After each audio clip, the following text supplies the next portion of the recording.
Good afternoon. Over the last couple of weeks, we've been presented with some encouraging news regarding the progress of two safe and effective COVID-19 vaccines that could be ready to be distributed to a small and initial group of the public as soon as the tail end of this year.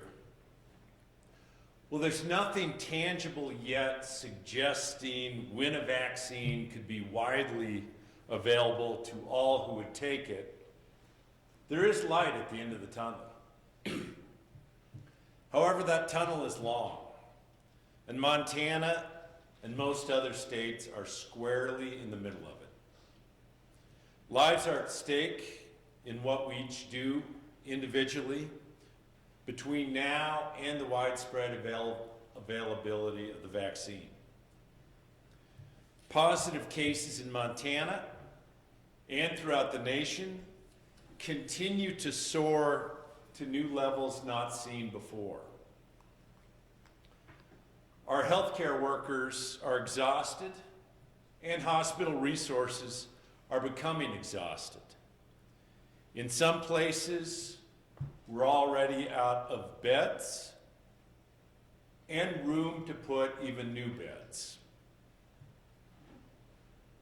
The state is working on contracting for medical staff services to assist facilities that are overwhelmed. We're hoping that we'll be able to get at least 100 or more contracted medical staff from all around the country within the next week to assist medical staff in Montana unavailable to work due to isolation or quarantine or positive infections themselves. Kalispell Regional Hospital, for an example, currently has 70 COVID-19 positive staff out of work. As we get this contracted medical staff, they won't pull from existing employees within the medical system in Montana. State officials participate in daily calls with the chief medical officers from hospitals across our state and routinely hear about these workforce shortage challenges. As hospital capacity is stressed, there's an increased possibility of needing to surge capacity into alternate care sites, and contracted medical staff would also be needed to support the extra bed space. While we continue to do everything that we can to try to find ways to supply needed resources such as medical staff, we must find a way collectively as Montanans to make it through these coming winter months. We need all Montanans to recognize that there's a lot of community transmission out there, and your risk of becoming infected with the virus increases the more that you engage in gatherings of any kind. When more Montanans become infected with the virus, more people are taken out of the workforce due to quarantine or isolation, straining businesses and at times closing their doors. And when more Montanans become infected with the virus, hospitalizations and deaths increase. Our healthcare systems eventually will not be able to sustain this rate, particularly as we see resources becoming limited nationwide. We need Montanans to stay at home as much as possible, limit their outings in public, wear a face covering when out in public, and limit gatherings, particularly as we enter into the upcoming holiday season. I've been consulting with public health and emergency response experts on ways that we can further ensure that Montanans understand the severity of the situation we're in and ways to help curb some of the spread that we're seeing in communities across our state. Beginning this Friday, November 20th, I will be implementing a new set of public health measures in our state to help reduce possibilities for transmission of the virus out in our communities. First, I'll be expanding the statewide mask directive or requirement to cover all counties regardless of the number of active cases. At this time, there are now just 2 of the state's 56 counties in which the mask requirement does not currently apply to. The requirements for face coverings provided in the July 15th Directive and the August 12th K-12 Schools Directive will apply statewide in Montana, irrespective of whether a county has identified 4 active cases or not. All businesses, government offices, and other indoor spaces open to the public in all counties in our state will be required to follow the face covering requirement. We've used masks to protect others from this virus for months. By catching the respiratory droplets that contain COVID-19, cloth face coverings stop the virus from spreading to our neighbors and our loved ones, and those who we might come in contact are coming to close contact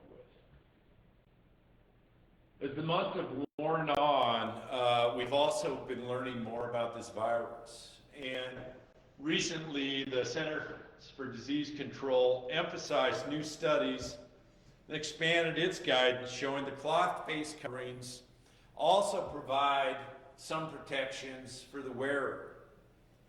So that to maximize the benefit of mask wearing for yourself and others, it's important that we universally wear masks in public places across our state and around others outside of our households. My mask protects you and your mask protects me. And if we all mask up, we have a much greater likelihood of reducing transmission of this virus and indeed slowing the spread. Additionally, I've determined that to protect public health and human safety, it's essential to impose certain restrictions and recommendations to limit public gatherings and close contact with others. Beginning this Friday, November 20th, restaurants, bars, breweries, distilleries, and casinos will be required to operate at no greater than 50% of normal operating capacity and to close no later than 10 p.m. This is similar to some of the restrictions already in place in Missoula, Gallatin, Cascade, and Butte-Silverboe counties. Tables must be limited to 6 people per table, reduced down from the current statewide requirement of no greater than 10 people per table. Establishments must provide for 6 feet of physical distancing between groups. These businesses will be required to close their doors and have all patrons out by 10 p.m. Businesses may reopen after 4 a.m. the next day. Breweries and distilleries shall follow existing laws on closing time. Also, beginning on Friday, all public gatherings and events statewide will be limited to 25 individuals where it's not possible to practice social distancing or where social distancing is not being practiced. If you're planning an event with greater than 25 people, as always, you should consult with your local public health office on a plan to implement adequate social distancing. This directive that we're putting in does not alter the existing directives for public and private K-12 schools or provide further restrictions on houses of worship. Though this group size limit applies only to public gatherings and events of more than 25 where social distancing isn't possible or observed, I urge Montanans in the strongest terms to limit their involvement in any in-person gatherings of 15 or more people, including private gatherings inside a home. Such gatherings are a significant contributor to the spread of this virus. Now, these are decisions that I don't take lightly, yet they are a necessity. We're all sick of this virus. We all have to collectively recognize that this virus won't stop spreading through our communities at any time soon. unless we take active steps to stop its spread. The responsibility for doing that rests with each and every one of us. With the light at the end of the tunnel, though that tunnel does remain long, hopefully it won't be for too long that we must minimize our activity and restrict large gatherings. Now, I've discussed before the economic challenges with further restrictions and the lack of federal action and federal relief funds running dry that certainly make a complete lockdown an insurmountable task. In the winter months, being unable to keep the heat on and the bills paid only exacerbates the challenges that we're all facing right now. However, our economic progress is in great uncertainty as this virus spreads uncontrollably. Today I ask of Montanans that we work towards securing a more positive outcome so that we can have healthy communities by having a healthy workforce. The two go hand in hand, and the two can only be achieved if we vigilantly follow the existing and these new restrictions in place. I recognize that these new restrictions can create some new economic hardships. So I've requested that we pool together the remaining dollars from the state's coronavirus relief funds to provide new allocations to support businesses and individuals. First of all, we'll be offering another round of the business stabilization grants to the existing businesses that have been vetted through the process and have received prior funding. We're making available $75 million for this continued business assistance so that businesses that continue to lose revenue are able to purchase inventory, pay employees, and keep their lights on. Companies that have already received a grant through the Department of Commerce's Business Stabilization Program will be able to access an additional payment. Watch your inbox with details on how to receive the funding. We'll be adding to that acceptance form a requirement that businesses agree to comply with all state and local COVID-19 orders, including but not limited to requiring masks in your establishment, social distancing, maximum capacity, and closing time restrictions. With this new step in the process, we can help ensure accountability to the restrictions designed to protect the public's health that we all need to be taken seriously right now, all while helping keep our community small businesses afloat. We'll also be launching the Interim Pandemic Assistance Program, which will provide up to $25 million in enhanced benefits for unemployed Montanans due to COVID-19. Any eligible Montanan who's unemployed or partially unemployed due to COVID-19 disruptions and receiving unemployment benefits will receive a $200 per week enhanced payment. The $200 payment is in addition to and will be paid separately from the individual's weekly benefit amount for a 4-week period. Those eligible for interim pandemic assistance will receive that additional payment beginning the UI week ending on November 28th through the benefit week ending December 19th. All possible payments will be completed under the program by the December 30th federal deadline for spending the CARES Act money. To receive this enhanced unemployment benefit support, eligible recipients just need to keep filing their payment requests at montanaworks.gov or mtpua.mt.gov. We believe we're one of the only states to create a new program using coronavirus relief funds to supplement benefits, and we are only a handful of states that added money to the Lost Wages Assistance Program so the claimants were able to access the maximum amount authorized months back.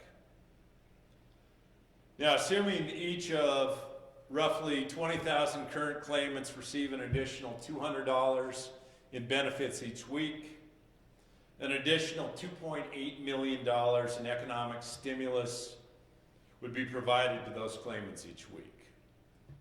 Because this money is spent at Montana businesses helping to create economic recovery, there's a multiplier, so roughly 5.3 million of economic output would be added or will be added to Montana's economy from these additional payments each week.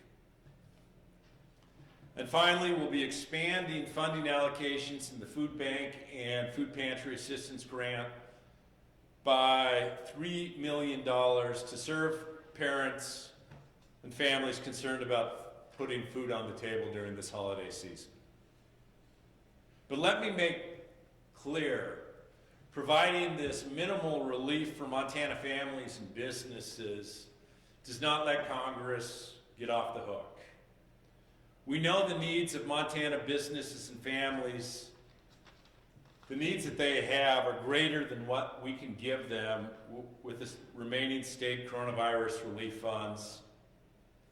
And the needs will be even greater next year as both all federal and state programs will be expiring.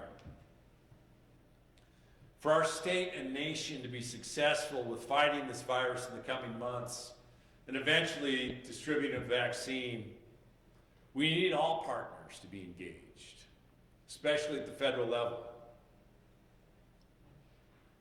With 1,500 new reported cases in the state of Montana alone today, and now at 543 deaths, with COVID-19 projected to be near the top in leading causes of death in Montana this year, we must be extra careful regarding both now and throughout holiday celebrations this season.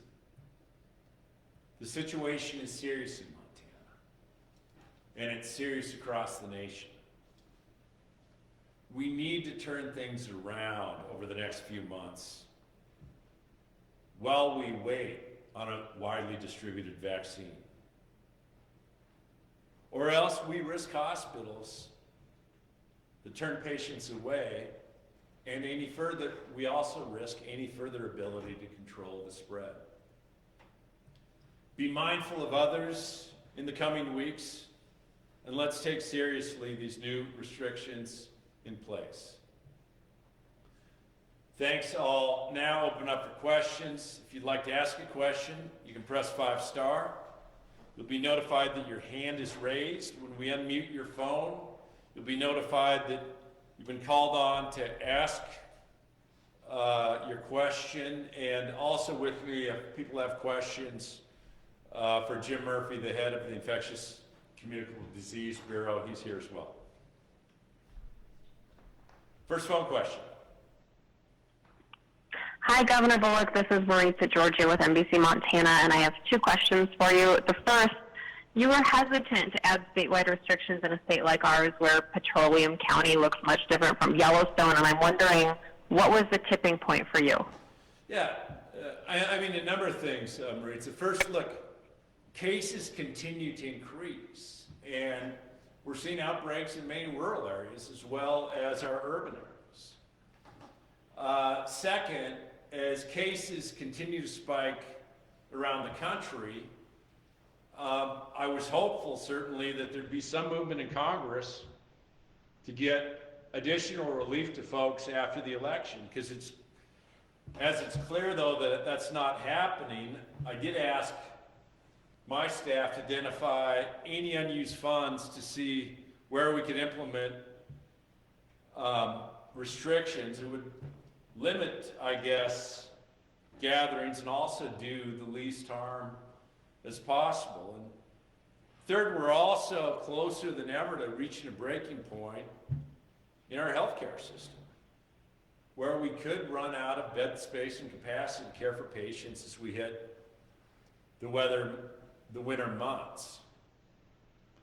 So the restrictions in some respects, as they are statewide, I mean, the one distinction that I dropped was saying that a specific county could relieve themselves of this masking requirement, because in part, as we've seen, I mean, we have seen significant growth in rural areas. I mean, we have 2 counties that currently have less than 4 cases. And just as urban hospitals can be taxed or strained, are rural ones as well. So I think that it is incumbent upon all of us, all across the state, to take these steps, because, as we've said from this podium before, I mean, not only are we entering into the colder season, but we're also entering into cold and flu season. Montana is not unique in as much as dang near every state in this country has to get their arms around this, and they can't wait until a vaccine is widely distributed. Your second question. Yeah, thank you, sir. I'm wondering, as you looked at these restrictions, did you also consider those being implemented in other states, like a 2-week freeze or quarantine periods for visitors? Yeah, I think every state will look at different things along the way. Now, in some respects, the height of our tourist season isn't the winter months as much as it is the summer. But what I'm looking at principally is, look, in each of our communities, the spread isn't coming from folks coming out of state, it's coming from within. And these are measures that, in addition to the measures that we already have in place, and we need people to follow, the masking and the social distancing, these are things that, if taken seriously, and if followed, I do think it can make a difference. I mean, the updated restrictions could certainly reduce cases, but we won't see that also, if either they're not followed, or if people are continue to also have large gatherings, especially as we approach the holidays, or don't wear masks, or take other precautions that we know that will prevent this virus.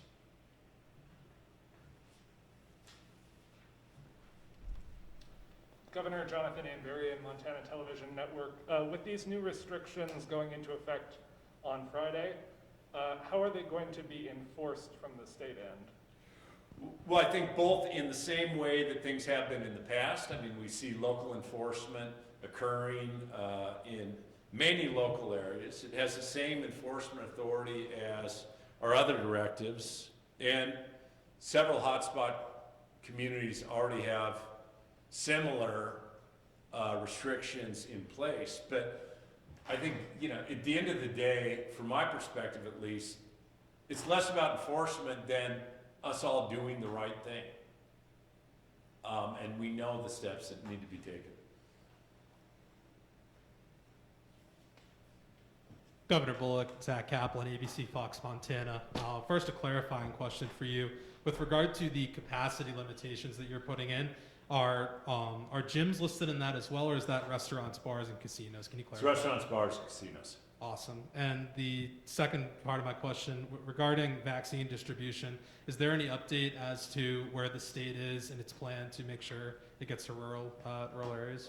We had, I guess, first of all, step back. The nation's governors had first call in probably a month with the overall coronavirus task force at the federal level. That call was yesterday. Maura was just discussing that we're looking forward to this coming. We put together a vaccination plan.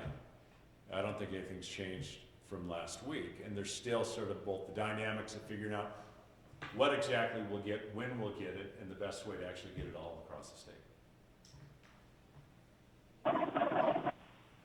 Phone question. Governor, this is Jackie Coffin from Montana PBS. Hi, Jackie. Hi. In that concerted effort to distribute the vaccine, at least the Pfizer vaccine needs to be kept at a very cold temperature. Is there a concern on getting dry ice or very cold freezers and how it will reach rural areas? Why don't I turn over to Jim Murphy to discuss? Okay. The handling of the Pfizer vaccine is going to be one of the challenges. As you stated, it needs extremely cold temperatures. We do have access to dry ice. It is coming in specially designed storage containers that allow it to maintain temperature for up to 10 days too. So that gives us some flexibility. The size of the packaging with how many vaccine doses are in a single shipment is also a concern for rural areas, because we'd rather not break it down and redistribute it, because every time we do that, we take a risk of breaking that cold chain. So there's a lot of logistics to that product. They are being figured out though. We have identified several locations in Montana that do have cold storage that is capable of doing this. We do have laboratory specimens that come into the state lab all the time on dry ice, including the pelletized dry ice that's needed. So we do have the resources to do what needs to be done with the Pfizer product. It just makes it a little bit more complex to do. But we're optimistic that the product we get can be effectively used. And if I could ask a follow-up question to that, will there be anything to incentivize Montanans to get the vaccine once it is made more widely available beyond frontline healthcare workers? As far as encouraging people to get the vaccine, we hope that the risk of COVID and being able to get the vaccine to avoid that will be incentive enough. I also hope that by then the studies will be out showing safety and efficacy, and people will be confident in the product that is coming out. The first indications we have been very promising about the efficacy of both vaccine products. So I think we're on a good course, and I think people are pretty optimistic that this will be a vaccine that people will want. Thank you.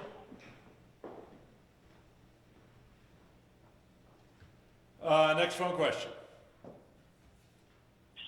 This is Pam Stein from the Bozeman Daily Chronicle.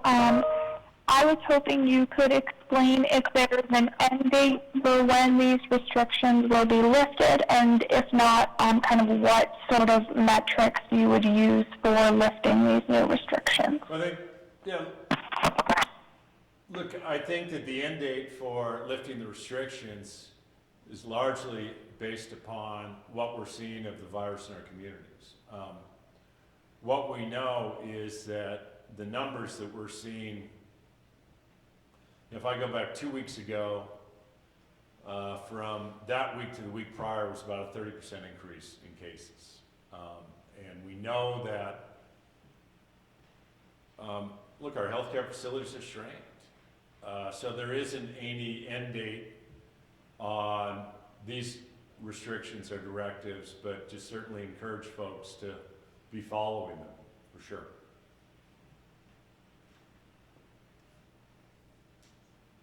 Next phone question. Hi, Governor. This is Iris Samuels with the Associated Press. I was hoping you could tell us if, with this new allocations of the CARES Act funding that you mentioned, if that is the last of the coronavirus relief funding that was given to Montana, or if there's more that you're setting aside, and if so, what you expect that to be used for.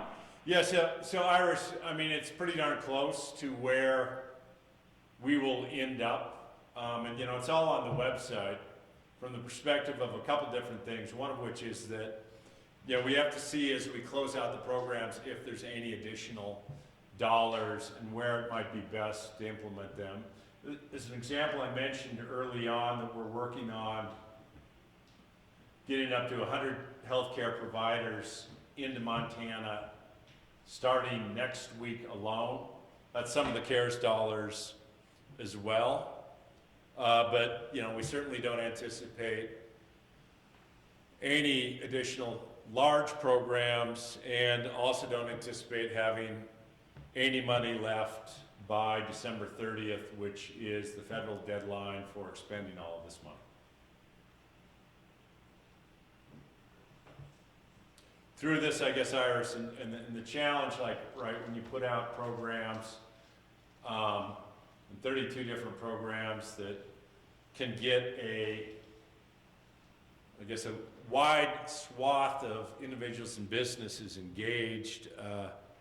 Of some of those that we allocated money to, some had either more or less than we originally anticipated, so we're always sort of using our best estimates and judgment along the way, but certainly all of the money will be deployed by the end of next month.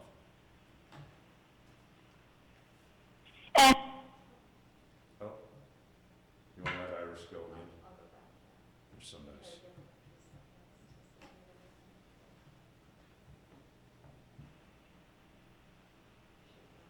sorry about that. Thanks for giving me another shot. I was just hoping you could elaborate about the 100 healthcare providers that you're hoping will come to Montana next week. Where are they going to come from? And given the fact that all across the country we're seeing a surge in cases, how are these healthcare workers going to be available? Yeah, we should be able to provide, assuming that, knock on wood, that it all works out, we'll be able to provide additional details even early to mid next week through sort of our overall procurement efforts. That we did find a firm in the Northwest that has been providing healthcare workers to some other states, so we reached out to them, made some requests, and we're working on putting together a contract right now.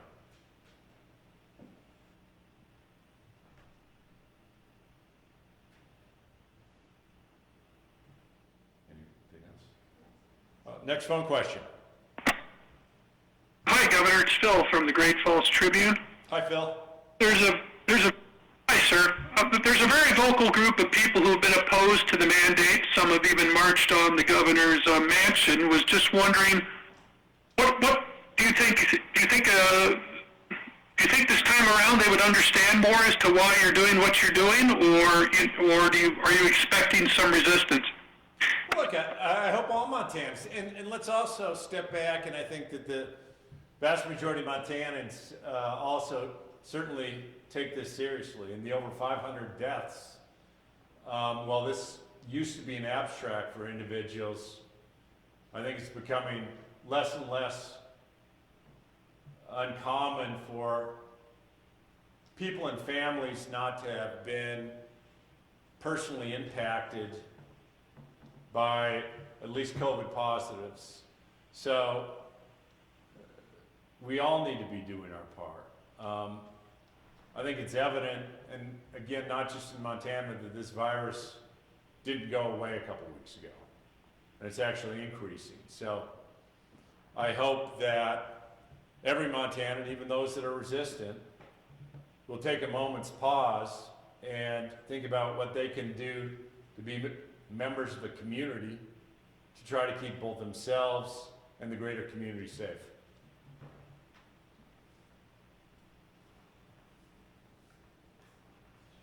Next phone question. Hi, Governor. This is Chad at the Daily Interlake. I have two questions. The first is, I think you said 70 COVID positive employees are currently not working at Kalispell Regional. Is that right? Correct. Is it a similar picture in other parts of the state? Large numbers of healthcare workers not being able to work? So, to step back, one of the things that I think one of the real strains of on all of our healthcare facilities are either healthcare workers that are positive, but also those that are quarantining or isolating because they're positive. I had heard that number during a meeting that I had, so that was an anecdotal. I mean, it confirmed up with Kalispell Regional Hospital. I don't know the numbers of COVID positive staff at all the other hospitals. But I found that alone to be a fairly significant number that maybe we should all be thinking about, because, we're counting on these folks. And I mean, the remaining months through certainly the summer, where everybody was out howling for our healthcare workers, but if we really want to take care of our healthcare workers, what we can do is actually wear the masks and start limiting community spread. Thank you. And my second question is, as you know, a lot of local officials, especially here in the Flathead, have been, I guess reluctant is a good word, to enforce the statewide mandates and even local rules. I don't know, have you been having more conversations with folks at the county level about how these ought to be enforced? No, I certainly hope that, first of all, if businesses want to get an additional round of business stabilization grant, that they are checking off that they will be complying with the state as well as the county directives. And I mean, more than my conversations, certainly hoping that Montanans will listen to their community leaders, and that's everybody from hospital administrators and doctors to educational leaders, to all of the small businesses that are doing the right thing, certainly, and want to keep the doors open. Thank you. Next phone question. Yeah, Governor Bullock, this is Aaron Bolton from Montana Public Radio. Just kind of going on that similar vein, in the 5 Flathead court cases that the state brought against businesses, the judge found that because state inspectors weren't asking employees or customers whether they fell under a medical exemption, why not remove some of those medical exemptions under the current mask mandate, since that has seemed to at least be an issue in the Flathead in terms of enforcement? Well, we're going to keep the mask requirement as it is, and certainly if there are individuals that have health requirements, that there's face shields and other things that they can do. And as far as, those 4 cases, I haven't read the full transcript yet.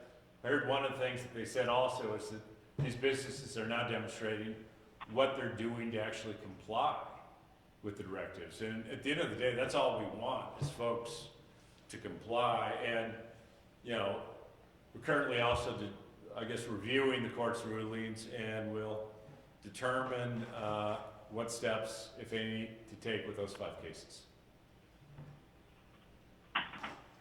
Thanks. Next phone question.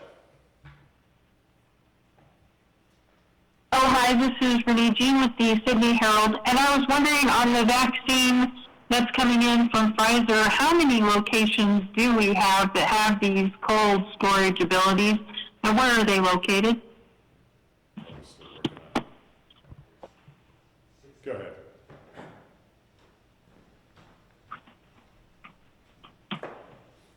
This is a process. Did you hear me? Yeah. This is a process that is still underway. I think we've identified 5 cold storage facilities now. They're obviously in some of the larger areas of the state. They're not, in some of the more rural areas, which presents one of the challenges. There's additional work being done to identify if there's others as well.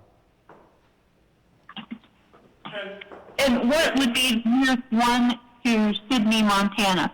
What's that? The nearest. What would be the nearest cold storage site to Sydney, Montana?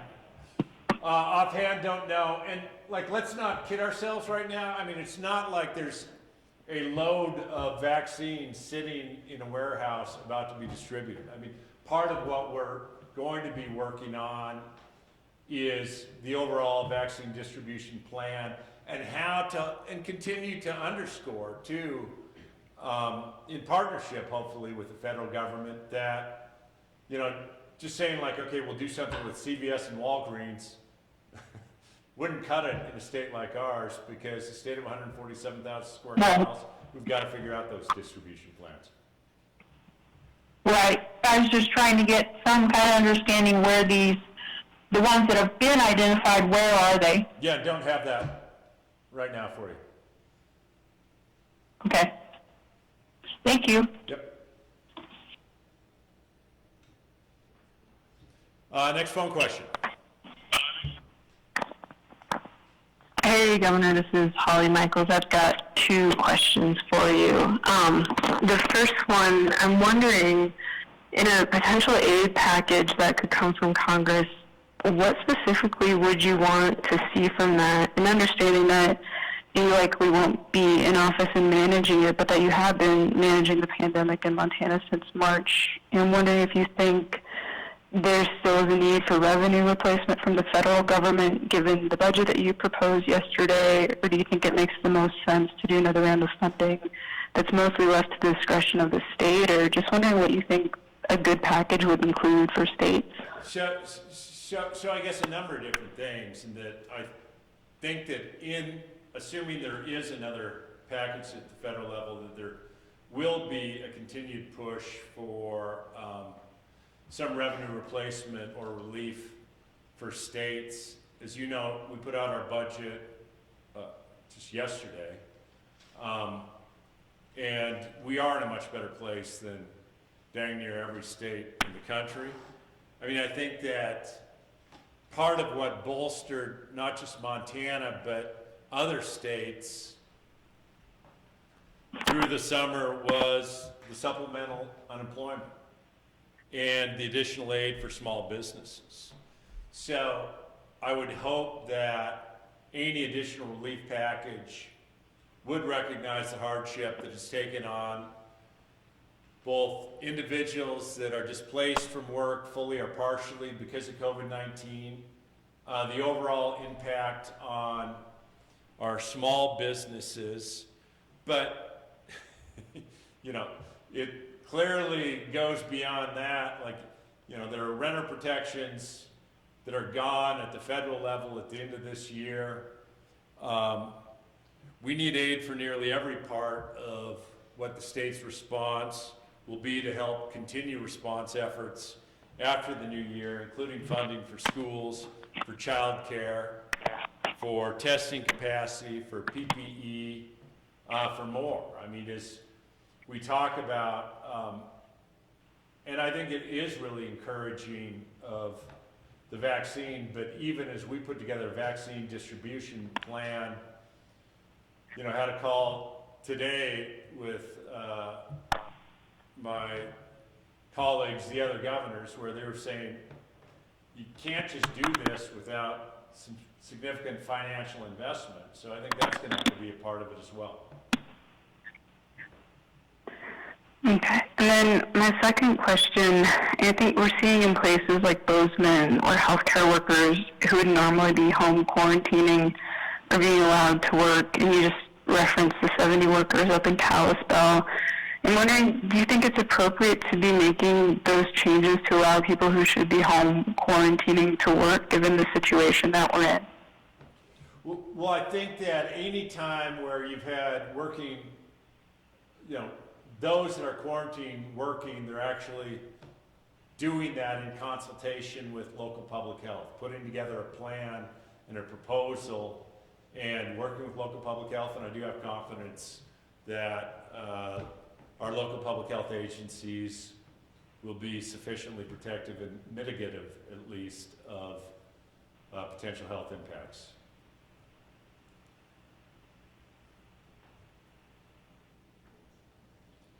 Next phone question.